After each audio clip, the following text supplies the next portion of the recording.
السلام عليكم. بسوي لكم الرز الأحمر على طريقتي. طبعا اللي ما باكل البهارات الصحيحة استخدمت بهارة مطحون. هنا حطيت شوية من السمن والبصل، فلفل على حسب الرغبة، طير روى البصل، نزلت معجون الطماطم، حبة طماط، شوية من الكزبرة، نص حبة ليمون. هنا الثوم معصور عندكم أو مقطع، كله يمشي. نحرك الكوشنة حتى تتسبك يصير جاهز. هنا ملعقة بهارة مهران، ملعقة كمون، ملعقة كزبرة، شوية من الزنجبيل، نص ملعقة من الكركم، شوية من الهيل والملح. طبعا الملح على حسب الكمية اللي عندكم، تعرفوا توزنوا أنتم الملح. نزلت البهارات، شوية من الماء عشان ما يمسك في القدر. كذا عندي حبة ماجي، كذا بضيف الماء،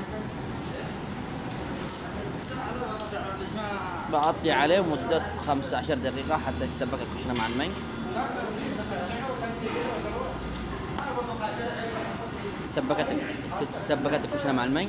نزلت الرز منقع له أكثر من نص ساعة، برفع عليه النار حتى ينشف منه الماء. كذا بغطي عليه، بخليه مدة 15 دقيقة على نار واطية بالشكل. وهنا الدقيق الحنيد ما شاء الله تبارك الله. طبعا الدقيق الحنيد قد نزلت الفيديو انا من قبل. وكذا صار جاهز ما شاء الله تبارك الله على الريحة. طبعا اللي يسقون البهارات كثيرة، لا ما كثير. البهارات هذا حق 25 نفر، 25 نفر ياكل منه هذا. هنا الدقيق الحنيد ما شاء الله.